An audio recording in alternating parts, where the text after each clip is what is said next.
అంటే దానికి సంబంధించి ఏమైనా సర్వేలు ఏమైనా చేశారా సార్? లేకపోతే ప్రజల పల్స్ ఎలా పట్టుకోగలిగారు మీరు? అంటే ఎన్నికలకు ముందే పక్కాగా ఏమి చేయలేదు కానండి. ప్రజలు ఎక్కడికి వెళ్ళినా ఏ వర్గం వాళ్ళు మాట్లాడినా చాలా ఇబ్బందులు పడుతున్నామండి, చాలా ఇది చేస్తా ఉండేది అందరిలో వచ్చింది, అన్ని వర్గాల్లో కూడా వచ్చింది. ఓకే, వచ్చినా కూడా ఎవరు బయటపడలేరు. కొంతమంది ఎందుకు బయటపడలేదంటే రేపు పొద్దున ఇట్లా మనం ఆయనకి చేస్తున్నాం, చంద్రబాబు వర్గంలో ఉన్నాం, చంద్రబాబు సింపతిగా ఉన్నాం, చంద్రబాబు గారికి ఓటేస్తాం, తెలుగుదేశానికి ఓటేస్తాం అని ఉంటే వాళ్ళ మీద కక్ష సాధింపులు చేస్తారు కదా, వాళ్ళందరినీ ఎలా నాశనం చేయాలో చేస్తున్నారు కదా. అందుకని భయపడి ఎవరి కాళ్ళు లోపల పెట్టుకున్నారు తప్ప బయటపడలా. సర్వేళ్ళకు ఎవరు వెళ్ళినా కూడా వాళ్ళు తెలుగుదేశానికి ఓటేసినా కూడా మీరు ఎవరికి వేసారండి ఓటు అంటే మేము వైసీపీకి వేసామండి. ఎందుకంటే సేఫ్టీ కోసం. ఎందుకని భయం అనేది క్రియేట్ అయిందండి అలాగా ప్రజల్లోని విపరీతమైన భయం క్రియేట్ అయింది.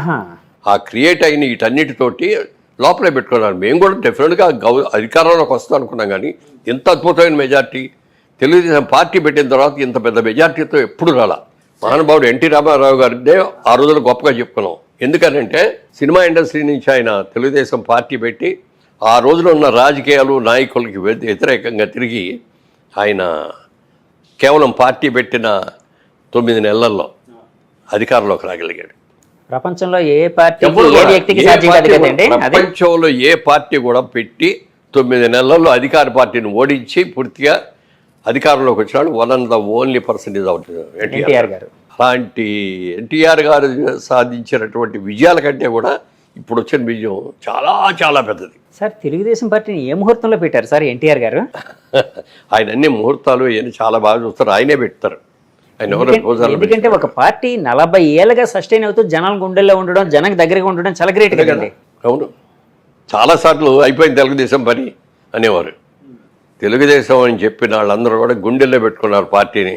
బయటకు వచ్చి అడ్జస్ట్ చేసి చెయ్యరు, కానీ అవసరం వచ్చిన రోజు కరెక్ట్గా వస్తారు. మొన్న ఆ సైలెంట్ వేవ్, ఎంత వేవ్ అంటే ఎవరికి అందరా. అంటే సర్వేలలో అందరూ కూడా తెలుగుదేశం అధికారంలోకి వస్తే, కూటమి అధికారంలోకి వస్తే అన్నారు, కానీ రకరకాల సర్వేలు వచ్చేసారు. ఎవరు కూడా ఇన్ని సీట్లు అనేది రాలా.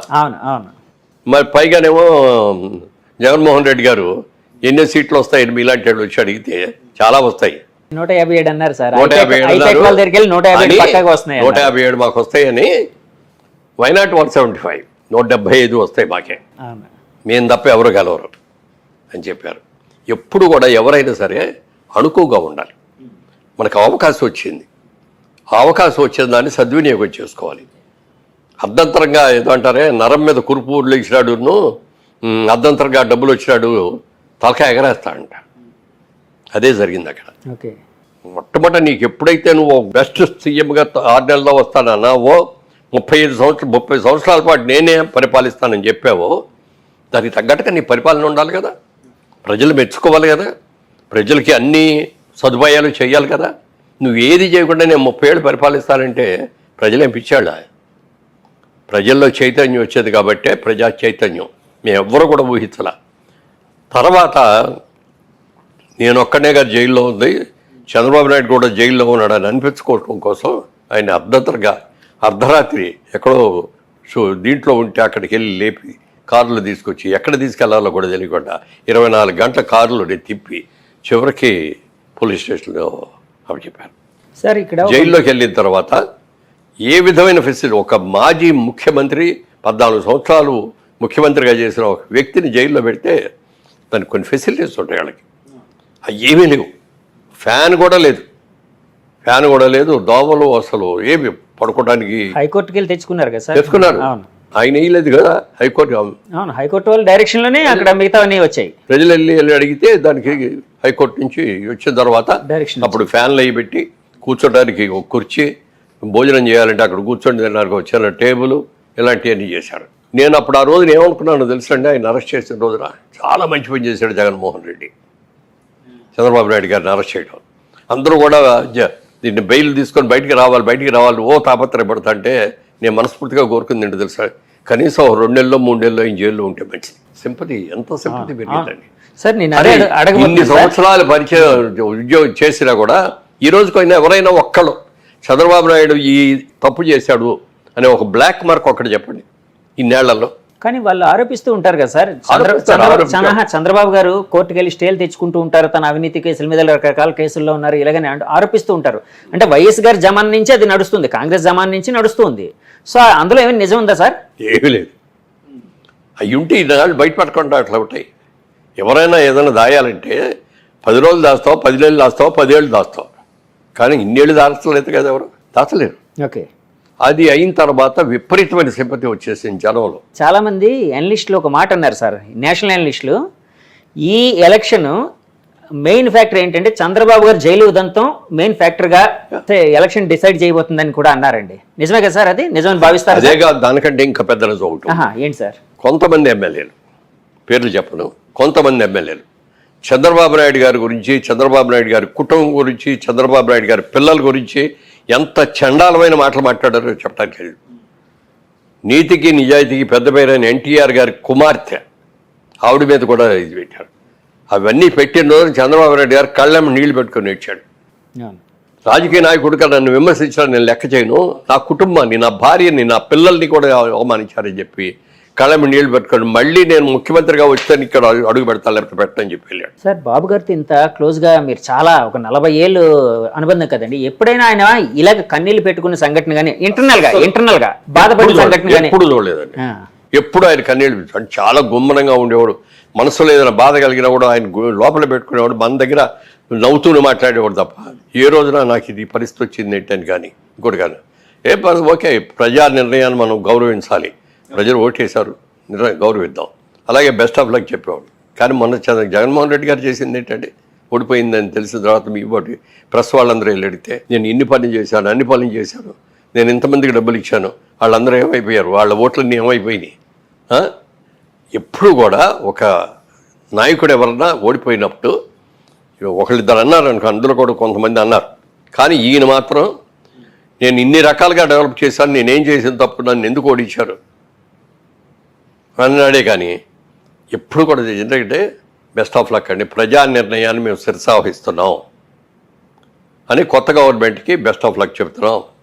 ప్రజల్ని జాగ్రత్తగా చూసుకుంటూ మీరు ఏమైతే ప్రమాణాలు చేశారో, మీరు ఏమైతే ఇస్తామని చెప్పారో అవన్నీ కూడా ఖచ్చితంగా చెయ్యండి, గుడ్ లక్ అని చెప్పేసి ఊరుకోవాలి. అంతేగాని నేను అది చేశాను ఇది చేశాను అని కళ్ళేమో నీళ్ళు పెట్టేసి ఇప్పుడు ఏమన్నా మళ్ళీ వెనక్కి వస్తుంది, ఎలక్షన్ రాదు కదా. తర్వాత ప్రపంచంలో ఎక్కడ జరిగింది ఇంకోటి జరిగింది, జగన్మోహన్ రెడ్డి గారు ఆయన 14 నెలలు జైల్లో ఉండి తిరిగి వచ్చాడు, బెయిల్ వచ్చింది. జనరల్గా ఎవరైనా ఒక్క కేసు ఉన్నాడు, ఆయన ఇన్ని కేసులు కదా, ఒక్క కేసు ఉంటే బెయిల్ ఇస్తే 1 నెల ఇస్తారు, 2 నెలలు ఇస్తారు, 3 నెలలు ఇస్తారు, 6 నెలలు ఇస్తారు, సంవత్సరం ఇస్తారు, అంతకంటే ఎవడు ఇవ్వడు కదా. ఈయన 18 కేసులు ఉన్నాయి ఈయన మీద. 18 కేసుల్లో నెంబర్ 1 ముద్దా ఎవరంటే ఈయనే. అలాంటి ఆయనకి ఎన్నేళ్ళు అయిందండి ఆయన బెయిల్ బయటకు వచ్చి? 10 ఏళ్ళు పైన అయింది కదా, 12 ఏళ్ళు అంత అయింది. ఇన్ని రోజులు అసలు బెయిల్ ఎవడిస్తాడండి? మేనేజ్ అది రాకుండా చూసుకున్నాడు అంతే. ప్రతిసారి ఢిల్లీ వెళ్ళినప్పుడల్లా ఏదో ప్రత్యేక హోదా తీసుకొస్తాడు, లేకపోతే ఈ డబ్బులు తీసుకొస్తాడు, అవి తీసుకొస్తాడు, ఇది తీసుకొస్తాడు అని ఆయన తెచ్చేది ఏమీ లేదు. తన కేసులు ఎలా ఆపుకోవాలి, ఎలా రాకూడదు.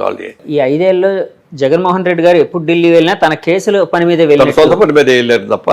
సార్ సో ఇలాంటి ఫ్యాక్టర్లన్నీ ఆయన ఓడించాయండి డెఫినెట్గా. మరి ఇవన్నీ కూడా ప్రతిదీ లెక్కేస్తారండి. వాళ్ళ ఎన్టీ రామారావు గారు రాజకీయాల్లో రాకముందు మన ఆళ్ళలో చూసుకుంటే 20% పేపర్ చదివేవారేమో, రాజకీయాలతో టచ్ ఉంది. 80% అసలు ఎవరికి టచ్ ఉండేది కాదు. అలాంటిది ఎన్టీ రామారావు గారు వచ్చిన తర్వాత ప్రతి వాళ్ళకిలో ఒక చైతన్యం వచ్చింది. ఒక రోజు మైక్ తీసుకెళ్ళి పెట్టండి, కూలి పని చేసే వాళ్ళ దగ్గర కూడా ధారాళంగా మాట్లాడేసేస్తారు. లేదండి, నేను చాలాసార్లు వెళ్ళినప్పుడు అద్భుతంగా మాట్లాడుతున్నారు, అద్భుతంగా మాట్లాడతారు. ఇద్దరు లేదు, రామారావు రాకముందు ఆ చైతన్యం లేదు ఎవరిలో. రాజకీయ చైతన్యం తీసుకొచ్చింది ప్రజల్లో, ముఖ్యంగా పేదవాళ్లలో ఎన్టీ రామారావు. ఆయన ఎంత నిజాయితీగా ఉన్నాడో అంత మించిన నిజాయితీతో చంద్రబాబు నాయుడు గారు కూడా ఉన్నారు. నందమూరి వారి కుటుంబం మీద కానీ, నందమూరి వారి పిల్లల్లో ఇప్పుడు బాలకృష్ణ గారిలో కానీ, చంద్రబాబు నాయుడులో కానీ ఏ రోజున ఏదైనా ఒక్క అవినీతి కేసు ఉందో ఒక్కడన్నా? గాలికి వెళ్ళే వాళ్ళు కేసులు పెట్టవచ్చు, నా మీద కూడా పెట్టవచ్చు. నాకు ఇంతవరకు నా మీద ఎప్పుడు ఏ విధమైన కేసులు లేవు. నీతిగా ఉన్నాం కాబట్టి, ఇన్నేళ్ళు బట్టి ఉన్నాం. రియల్ ఎస్టేట్లో ఉండి ఏమీ లేదు. ఇన్కమ్ ట్యాక్స్ డిపార్ట్మెంట్లో ఏ రోజున మాకు ఇది రాదు. అన్నీ కూడా పర్ఫెక్ట్గా కట్టేస్తాం మేము. అందుకని మేము మా మీదకి రావు. మరి అలాంటి ఆయన అన్ని కేసులు ఉన్న ఆయన ఇన్నేళ్ళు ఎలా ఉండగలిగాడండి, ఎలా మేనేజ్ చేశాడండి? ఏదైనా పాపం పడాలి, టైం రావాలి.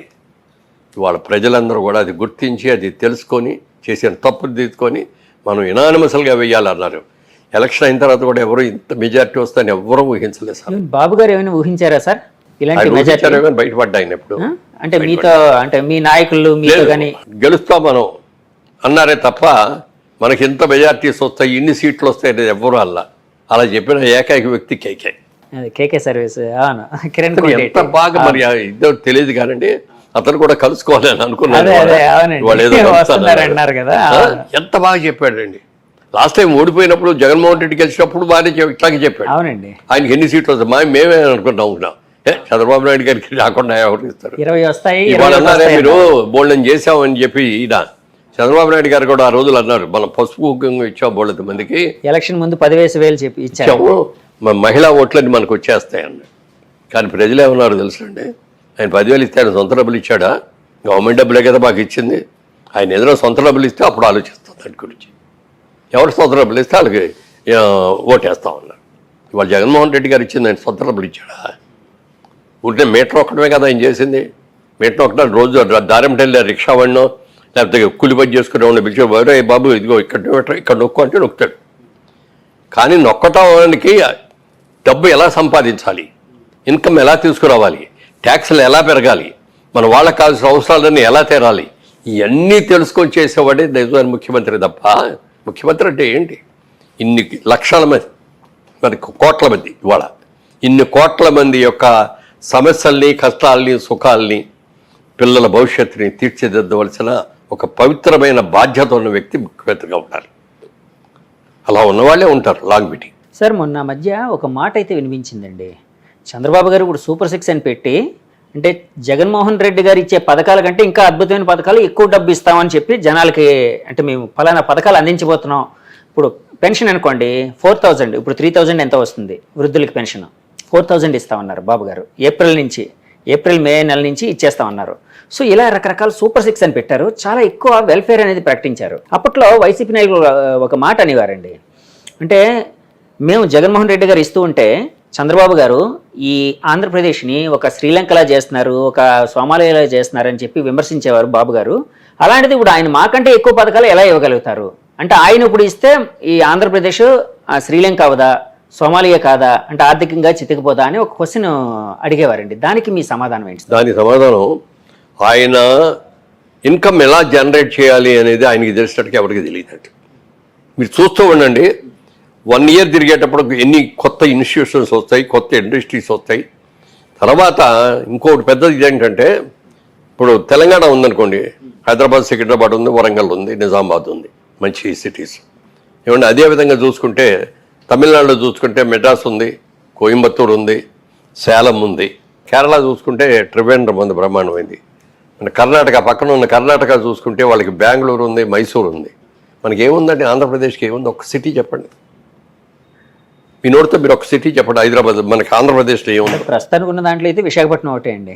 విశాఖపట్నం కూడా, దాన్ని కూడా చంద్రబాబు నాయుడు గారే దానికి కంపెనీలు అయింది తీసుకొచ్చి అక్కడ పెట్టించి, ఎందుకంటే దానికి ఒక అద్భుతమైన సిటీ వైజాగ్ అనేది, సముద్ర బొడ్డు బోల్డ్ అనేది.